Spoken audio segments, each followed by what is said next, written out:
Today, we're going to dive into the story of a king you might not know, but whose life was an absolute whirlwind. His name is Suhungmung, and his 42-year reign in medieval Assam was packed with conquest, incredible reforms, and, well, a shocking betrayal that you won't see coming. So where do you even begin with a guy like this? I think we have to start with the powerful nickname modern historians gave him. It's a name that pretty much tells you everything you need to know about his ambition and his impact. He was called the Napoleon of Assam, and yeah, he totally earned it. Why? Because of his unbelievable military victories and his knack for building an empire. You know, just like Napoleon completely redrew the map of Europe, Suhungmung fundamentally changed the political and military landscape of his entire region. And right there, that's the core drama of his story.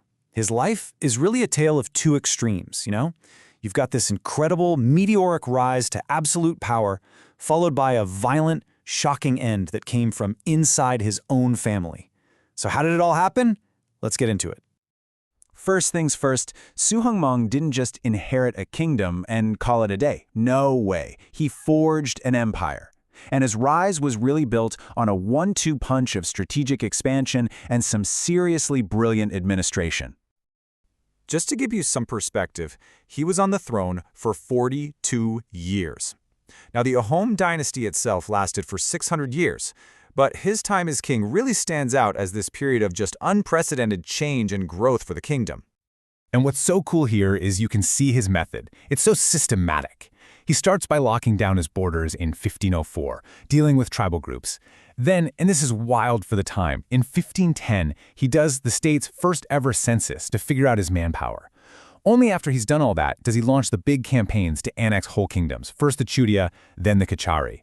This wasn't just random conquest, this was a calculated plan. This really shows he was way more than just a warrior. He was a visionary. He created a whole new powerful minister post to balance out the old guard. He set up new governors for the territories he'd just conquered. And this was a huge deal. He adopted the Hindu title Swargadeo, Lord of the Heavens. This was a genius move to start integrating his own people with the wider population, laying the groundwork for a more inclusive, multi-ethnic state. So, the kingdom is now bigger and better organized. Everything's looking great, right? Well, just as he's got his house in order, Suhungmung is about to face the single biggest military challenge of his entire reign, a series of invasions from the west. Over in Bengal, the sultans were looking at this growing Ahom power and getting pretty nervous. They decided they had to take it down and launched several campaigns. Suhungmung's ability to fight off these invasions is what would really cement his legacy as the great defender of his kingdom. The most famous of these conflicts was with a general named Turbak Khan, and at first, things were going really badly for the Ahoms. Even the king's own son got wounded in an early battle, but they didn't break, they regrouped. And the turning point was this massive naval battle where the Ahom fleet just crushed the invaders. In the final battle on land, Turbak himself was killed, and his army was completely wiped out. What a comeback. But listen, the crucial thing here isn't just the victory, it's what they got from it. The Ahoms captured a huge number of cannons and guns, and they learned how to use gunpowder. This single war completely revolutionized their military. They went from an army with bows and swords to a modern gunpowder force. It was a total game changer. And the victory was total. Suhungmung's general didn't just push them back to the border. Nope, he chased the fleeing army all the way to the Karatoya River. That was the absolute farthest west the Ahom army had ever gone in its 300-year history. It was a powerful message that they were the new dominant power in the region. Okay, so he's expanded the kingdom, he's reformed the government, and he's defeated foreign enemies.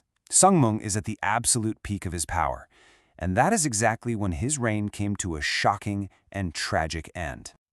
The year was 1539. After 42 years on the throne, the great king was dead. But here's the thing. He didn't die in battle, and he didn't die of old age. The architect of the entire Ahom Empire was murdered in his own bed, in his own palace, by one of his servants. It was this stunning act of betrayal, and it sent absolute shockwaves through the kingdom. But come on, a servant doesn't just do something like that alone. The real question was, who gave the order? Well, the answer wasn't some foreign enemy. It was found much, much closer to home. The whole conspiracy started because of a decision that was both deeply personal and highly political. Suhungmung had fallen in love with and married the daughter of a common goldsmith. He then made her the Borkanwari, the chief queen, the highest rank there was. For the traditional nobles, and especially for his heir, this was just an unacceptable breach of protocol, a total scandal. And here it is, the final, tragic twist. The mastermind behind it all, it was his own eldest son and heir, Prince Suhungmung, the very same son who had fought and been wounded defending the kingdom. He was so furious about what he saw as his father's disgraceful act that he conspired to have him killed. But even with that brutal ending, the things Suhungmung put in motion didn't just vanish. His actions had set the Ahom Kingdom on a completely new course, and his legacy was going to last for centuries.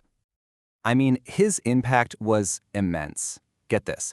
Every single Ahom king who came after him was his direct descendant. The multi-ethnic state he started building, that became a cornerstone of Ahom policy. Those captured soldiers he settled in his kingdom, they became a community known as the Mauryas, who were expert brass craftsmen. And it was during his reign that the famous Assamese chronicles, the Burangis, started being written, preserving their history forever. So that was a lot, I know. How do we pull all these different threads together? Let's try to distill the life and reign of this really complex ruler down into 5 key takeaways. All right, first he was the empire builder. He expanded the kingdom more than anyone had in centuries. Second, he was the military innovator, who defended his realm and brought it into the age of gunpowder. Third, the administrative reformer, who built the government structures he needed to run this bigger state.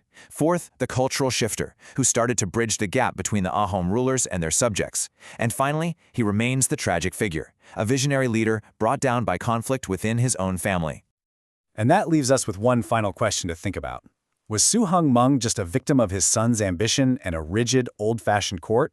Or did his personal decision to elevate his queen, a choice that defied all convention, ultimately seal his own fate? It's a question that makes his story not just a piece of history, but a timeless human drama.